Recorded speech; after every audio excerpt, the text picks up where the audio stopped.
अब हम देखते हैं इस क्वेश्चन को। इस क्वेश्चन को पहले हम पढ़ते हैं। बोल क्या रहा है, the normal boiling point of a liquid is 400 kelvin, which of the following statement is true about the process liquid से, अगर वो गैस में गई है तो। मतलब यहाँ क्या हुआ है, लिक्विड से गैस में जब जा रही है तो इसका मतलब है ये वेपराइजेशन हो रहा है। ठीक है सर, वेपराइजेशन हो रहा है, जैसे भी आप लिखो। अब होता क्या है, पहले मुझे बॉइलिंग पॉइंट पता होना चाहिए। बॉइलिंग पॉइंट होता क्या है, वो मुझे पता है कि वो क्या होता है, temperature at which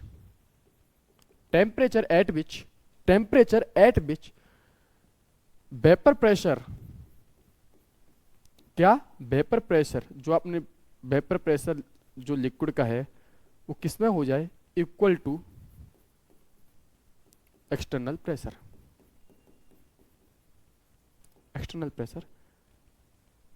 when evaporation and condensation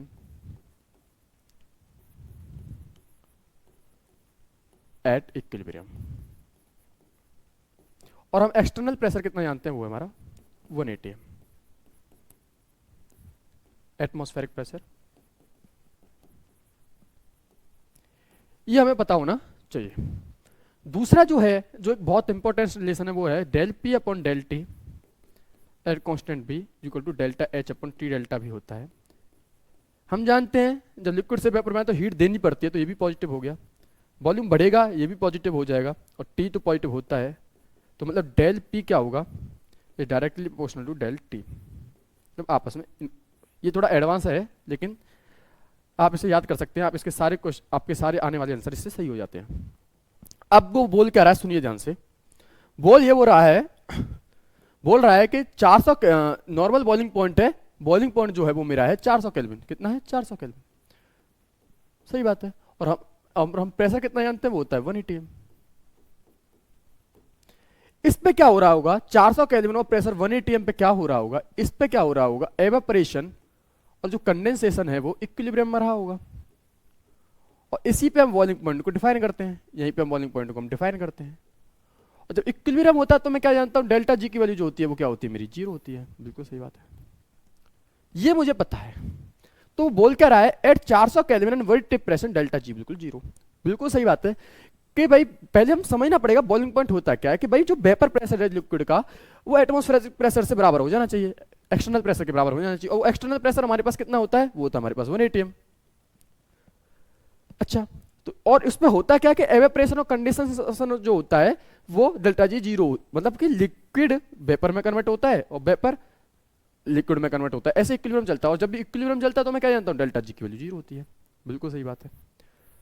तो बिल्कुल सही बात है कि इस कंडीशन पे तो क्या हो रहा होगा, 400 केल्विन और 1 atm प्रेशर पे डेल्टा जी 0 हो गया। बिल्कुल सही बात है, ट्रू बात है, बिल्कुल एकदम सही बात है। अगली बात पे चलते हैं, वो क्या बोल रहा है, at 400 kelvin 2 atm pressure delta G बराबर पॉजिटिव। अच्छा, एक बात मुझे बताइए कि इस रिलेशन को देखिए, del P is directly proportional to del T.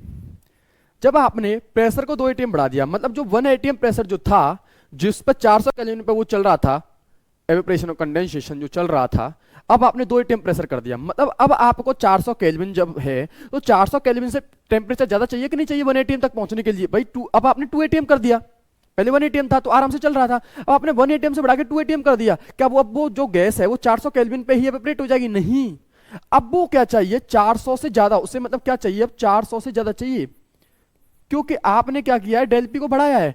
तो इसकी जायज सी बात है कि आप जो बॉइलिंग पॉइंट जो आप ले रहे हो वो भी बढ़ेगा, बिल्कुल बढ़ेगा।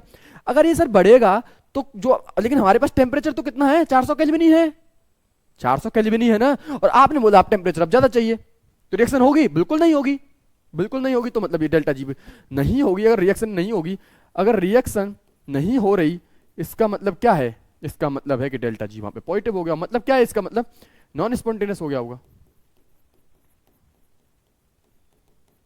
बिल्कुल सही बात है सर, बी बिल्कुल सही है।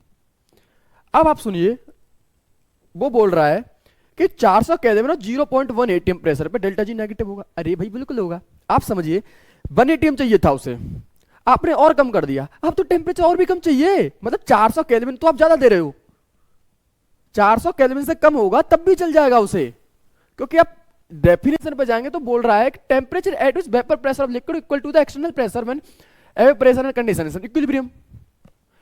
अच्छा 2 एटीएम पे क्यों नहीं हो रहा था भाई? 2 एटीएम पे आपने प्रेशर बढ़ा दिया, पहले 1 एटीएम पे आपको 400 चाहिए था, आपके पास अब भी 400 ही है और आप प्रेशर बढ़ा रहे हो 200 2 एटीएम, तो आपको टेम्परेचर भी तो ज्यादा देना पड़ेगा, क्योंकि लिक्विड को वेपर बनाने के लिए, इस इक्विलिब्रियम को मेंटेन करने के लिए।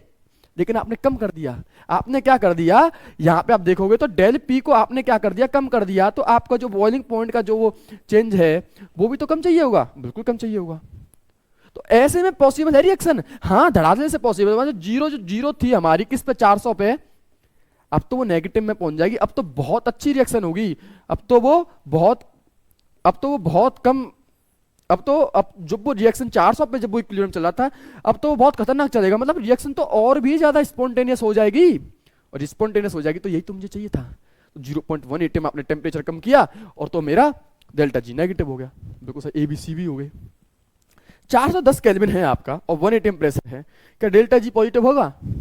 इस बात का कोई मतलब नहीं है, क्योंकि 1 एटीएम प्रेशर तो 1 एटीएम है और 410 केल्विन आपने कर कैसे दिया, और आप कर भी दोगे तो इतना फर्क पड़ने वाला है नहीं, क्योंकि आपने क्या किया है, आपने टेम्परेचर को बढ़ा दिया है, तो प्रेशर तो ज्यादा हो जाए तब भी क्या फर्क पड़ता है भाई? बॉइलिंग पॉइंट तो चेंज हो रहा है, बॉइलिंग पॉइंट को आप चेंज कर दो भाई। 400 केल्विन पे कोई चीज हो रही है, 410 कर दो, वो तो फिर भी होगी ना।